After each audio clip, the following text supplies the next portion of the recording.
Hello students, welcome back to Resolution Study Point. Today we are going to discuss Hosch reaction or Hoban-Hosch reaction.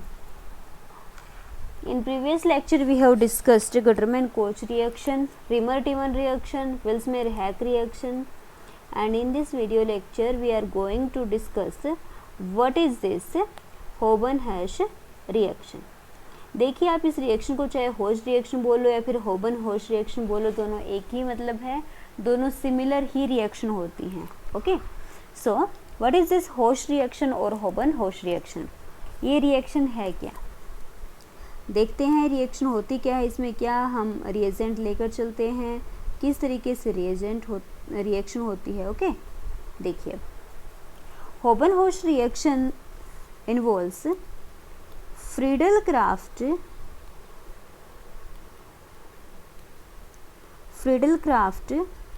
acylation with nitriles and hydrochloric acid. अगर आप Friedel-Crafts reaction को nitrile और hydrochloric acid के साथ करते हो तो उस फ्रीडल-क्राफ्ट रिएक्शन का नाम क्या हो जाएगा? होश रिएक्शन और होबन-होश रिएक्शन. ओके, क्या नाम हो जाएगा? होश रिएक्शन और होबन-होश रिएक्शन. अब देखिए ये जो रिएक्शन है होबन-होश रिएक्शन, इसको जनरली एक लिविस एसिड की रिक्वायरमेंट होती है और इस लिविस एसिड में हम जनरली लेकर चलते हैं जिंक क्लोराइड को. कॉमनली जिंक क्लोराइड ही यूज होता है as a Lewis acid in Hoesch reaction, होबन होश रिएक्शन. और जो होबन होश रिएक्शन है, ये रिएक्शन फिनोल के लिए ओनली एंड ओनली फिनोल्स के लिए ही मोस्टली यूज़ किया जाता है. फिनोल या फिर फिनोलिक ईथर्स के लिए, जो मोर इलेक्ट्रॉन रिच स्पीसीज होते हैं उन्हीं के लिए हम इसको यूज़ कर सकते हैं. तो आई थिंक आपको समझ में आया कि होस्ट रिएक्शन क्या है. होस्ट रिएक्शन क्या है? फ्रीडल-क्राफ्ट एसाइलेशन है, लेकिन रिएजेंट क्या आ गया? नाइट्रिल और HCl. लिविस एसिड की रिक्वायरमेंट होती है जिंक क्लोराइड. क्यों होती है ये आपको आगे समझ में आ जाएगा, ताकि जो रिएक्शन है वो इजीली हो पाए. और जनरली किस किस के लिए होती है? फिनोल के लिए होती है. पॉलीहाइड्रिक फिनोल अच्छी यील्ड देते हैं और फिनोलिक ईथर्स इस टाइप की रिएक्शंस शो करते हैं. पायरोल भी ये रिएक्शन शो कर सकता है. अब बात करते हैं मैकेनिज्म की. रिएक्शन क्या है? रिएक्शन तो समझ में आ ही गई है. फॉर्माइलेशन होना है, एसाइलेशन होना है, ठीक है. फिनोल्स की रिएक्शन है ये. अब बात करते हैं मैकेनिज्म की. तो अगर हम बात करें मैकेनिज्म की, तो जो यहाँ पर इंटरमीडिएट बनेगा, इंटरमीडिएट होता है आपका इमाइडो क्लोराइड. इंटरमीडिएट क्या बनता है? इमाइडो क्लोराइड. अब देखिए इंटरमीडिएट जो कि इलेक्ट्रोफिलिक सब्स्टिट्यूशन रिएक्शन के लिए जो फिनोल के ऊपर अटैक करेगा, ये कैसे बनता है इसकी बात कर लेते हैं. सबसे पहले जो भी आपकी नाइट्रिल थी, नाइट्रिल की रिएक्शन दिखा दो हाइड्रोक्लोरिक एसिड के साथ. रिवर्सिबल रिएक्शन होती है. आपको पता है ये क्लोराइड नेगेटिव और प्रोटॉन पॉजिटिव, तो क्लोराइड का अटैक कहाँ पर होगा? कार्बन के ऊपर, और ये आ जाएगा नेगेटिव चार्ज. तो यहाँ पर क्या होगा? कार्बन पे क्लोरीन आ गया, डबल बॉन्ड नाइट्रोजन, और क्या हो गया? हाइड्रोजन. ओके, नेक्स्ट स्टेप में क्लोराइड रिमूव होता है. यहाँ से क्लोराइड रिमूव होता है.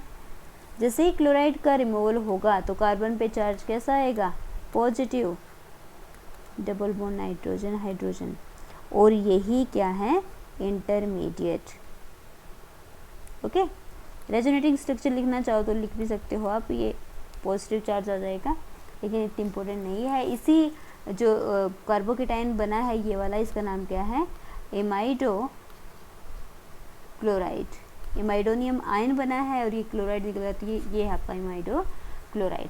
ये इंटरमीडिएट होता है होबन होश रिएक्शन में. अब बात करते हैं कि जो ये इंटरमीडिएट बना है इमाइडो क्लोराइड, ये किस टाइप से फिनोल के ऊपर अटैक करता है.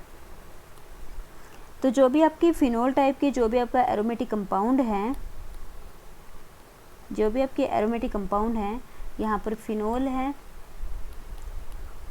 बहुत सारे पॉली हाइड्रिक जो फिनोल होते हैं उस पर रिएक्शन बेस्ट देता है। आप इसको इस टाइप से लिखिए। मैं यहाँ पर सिर्फ आपको ये दिखाती हूँ कि एरोमेटिक रिएक्शन होती कैसे है। इस फिनोल को मैं ARH बोल सकती हूँ, ठीक है। तो यहाँ पर जो आपका ये आयन बना था,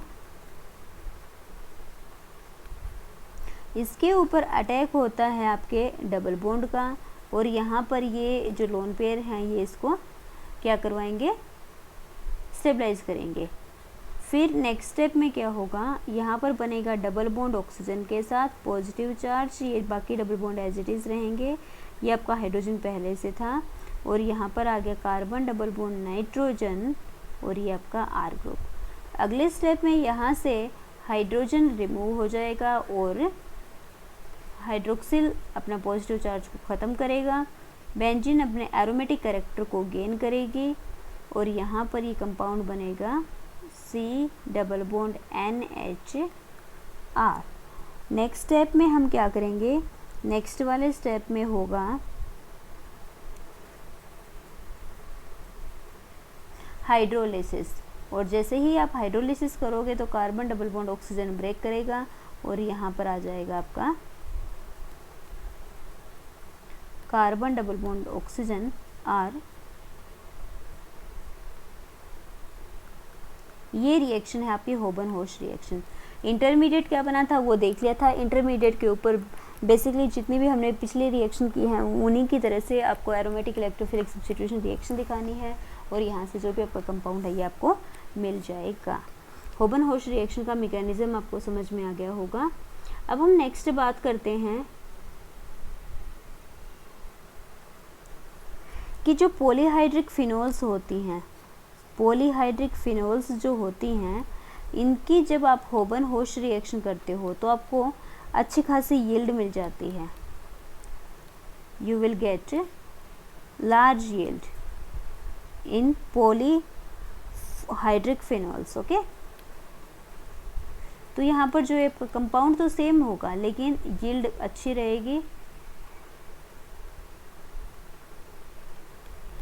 बट अगर आपने मोनोहाइड्रिक फिनोल की रिएक्शन करा दी, होबन-होश रिएक्शन, तो आपकी कार्बन पे जो अटैक होता था वो कभी नहीं होगा, बल्कि जो अटैक है वो क्या कहाँ पर हो जाएगा, ऑक्सीजन पर, और आपको एक डिफरेंट प्रोडक्ट यहाँ पर मिलेगा। वो प्रोडक्ट आपका कुछ इस टाइप से होगा, मतलब कार्बन का जो साइलेशन होना चाहिए था वो कार्बन का साइलेशन नहीं होगा बल्कि ऑक्सीजन का साइलेशन हो जाएगा अगर आपने मोनोहाइड्रिक अल्कोहल ली है तो।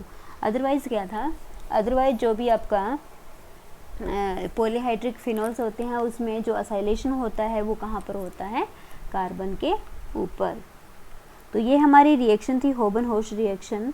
आई थिंक आपको समझ में आई होगी कि होबन-होश रिएक्शन है क्या, इस रिएक्शन में इंटरमीडिएट क्या होता है, इस रिएक्शन के लिए रिएजेंट्स क्या होता है, लिविस एसिड की रिक्वायरमेंट होती है, और किस किस टाइप की कंपाउंड्स ये टाइप की रिएक्शन शो कर सकते हैं।